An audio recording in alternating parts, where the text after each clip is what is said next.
40% of the continental United States has never been mapped for flood risk, not mapped inaccurately, not mapped with old data, never mapped at all. And in the 60% of the country that has been mapped, 84% of those maps are outdated.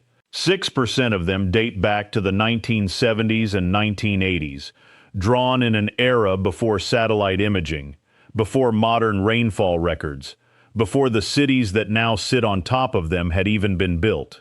Those numbers come from a December 2025 research report by Neptune Flood, and the implications are difficult to overstate. The maps that Americans rely on to understand whether their home is at risk of flooding, the maps that determine whether a mortgage lender requires flood insurance, the maps that local governments use to decide where new homes and schools can be built, are in most of the country either missing entirely or decades out of date. And the gap between what those maps show and what is actually happening on the ground has become one of the most consequential blind spots in American disaster planning. FEMA's official maps identify 7.9 million properties as sitting inside high-risk flood zones. Research from the First Street Foundation, using modern modeling that includes rainfall flooding, smaller waterways, and projected climate changes, puts the real number at 17.7 million. That is more than double. Nearly 10 million properties that face genuine, measurable flood risk fall entirely outside the official maps, meaning they bypass the insurance requirements, the building code standards, and the public awareness that the maps are supposed to provide. And 13 million high-risk properties across the country currently have no flood insurance or inadequate coverage. If this kind of deep, fact-based analysis is what you come here for, subscribe right now and turn on notifications.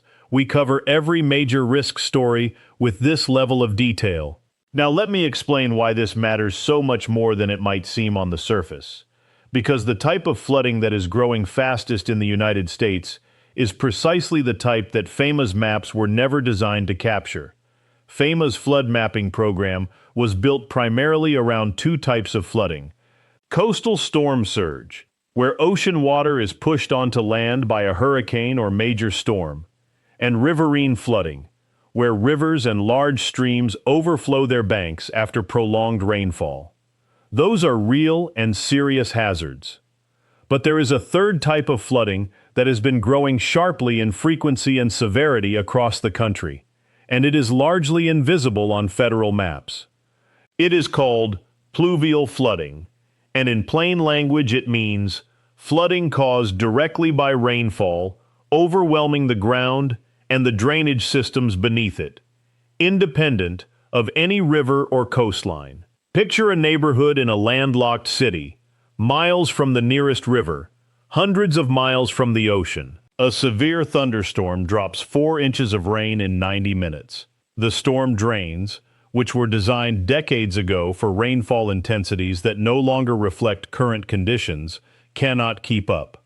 Water pools in streets, flows into basements, rises through sewer grates, and fills first floors of homes that no federal map identifies as being in a flood zone.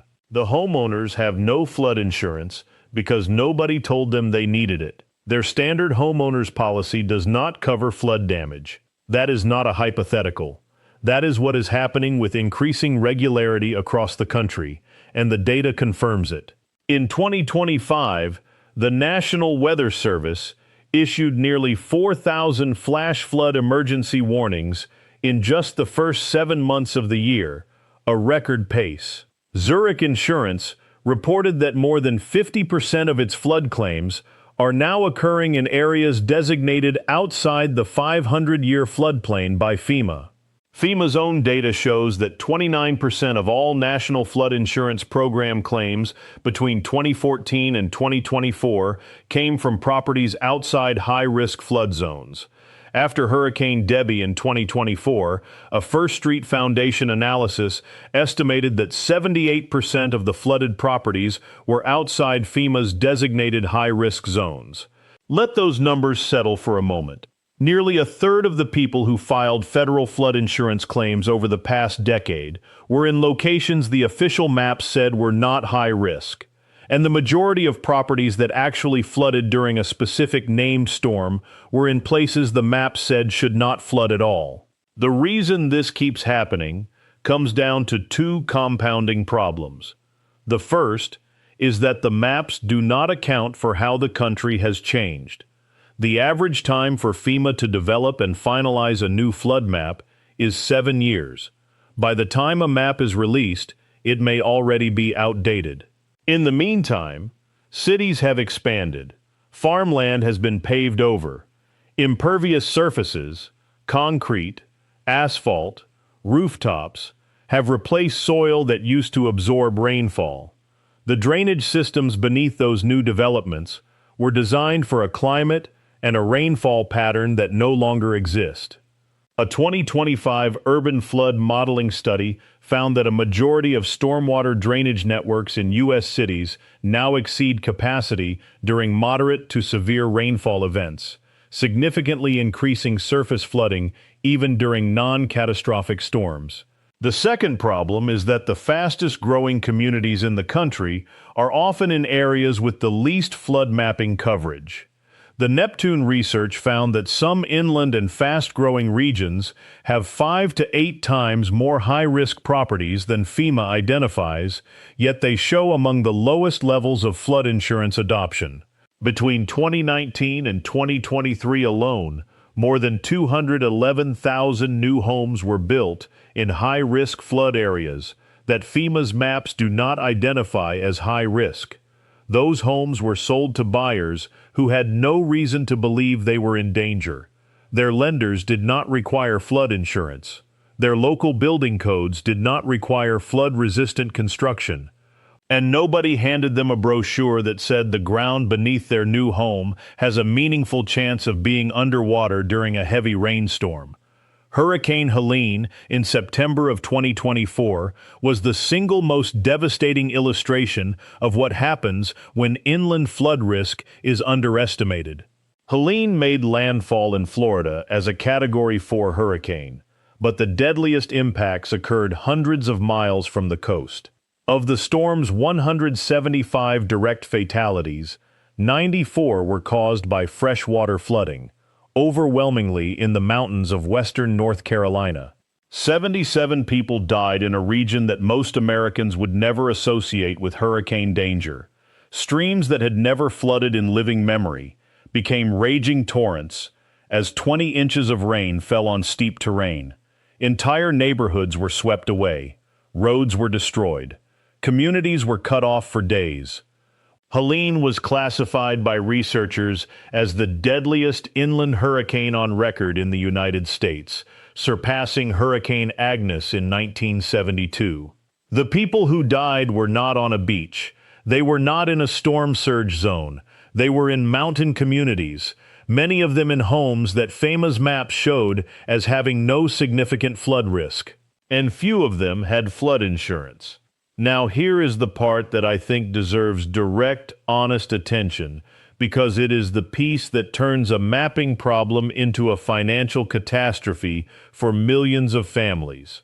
Standard homeowners insurance in the United States does not cover flood damage. It never has. Flood coverage is a separate policy, available through the National Flood Insurance Program or through private insurers. If your home floods and you do not have a separate flood policy, your homeowner's insurance will not pay for the damage. Most people do not know this until it is too late. And the system that is supposed to tell them whether they need flood insurance, the FEMA flood map, is the same system we have just spent the last several minutes demonstrating is outdated, incomplete, and structurally incapable of capturing the fastest growing flood hazard in the country. The result is a growing population of American homeowners who are exposed to a real and increasing risk of flood damage, who have no insurance to cover it, and who have been given no reliable signal by any federal system that they should be concerned. A 2023 survey found that only 22% of homeowners believed they were at risk of flooding. The actual number, based on modern modeling that includes rainfall flooding and unmapped waterways, is dramatically higher. This is not a story about coastal cities or beachfront homes. This is a story about subdivisions in the suburbs of Houston, neighborhoods in the hills above Pittsburgh, apartment complexes in landlocked cities across the Midwest and the South, places where nobody thinks about floods because nobody has told them to. I want to be fair to FEMA here because the agency is aware of these gaps and has taken steps to address them. Risk Rating 2.0, which finished rolling out in 2023, changed how the NFIP prices individual policies, moving from broad zone-based pricing to property-specific risk assessment. That was a meaningful improvement. FEMA has also initiated coastal flood risk studies for 100% of the populated coastline and continues to update its maps through the Risk Map program. But the scale of the problem outpaces the speed of the solution. 40% of the country unmapped. 84% of existing maps outdated. 10 million high-risk properties invisible to the official system. A flood type that is growing faster than any other, rainfall flooding, that the mapping framework was not designed to detect. And a population that has been trained to believe that if they are not in a FEMA flood zone, they are not at risk. The most dangerous flood in America is not the one everyone sees coming on the evening news, the named storm, pushing a wall of ocean water onto a beach town in Florida. It is the one that arrives on a Tuesday afternoon in a thunderstorm, in a neighborhood 400 miles from the coast, where 4 inches of rain overwhelms a drainage system that was built for 2, in a home that no map ever flagged, owned by a family with no flood insurance who had no reason to think they needed it. That is the flood risk that emergency managers describe in private as one of the most underestimated hazards in the country. And the gap between where the danger actually is and where people believe it to be is not closing. It is widening. If you own a home anywhere in the United States, check your flood risk using the First Street Foundation's Flood Factor tool, not just the FEMA map. Look up your specific address and understand that your homeowner's insurance does not cover flood damage regardless of what zone you are in. The water does not read the map, and the map in most of this country has not been updated to read the water.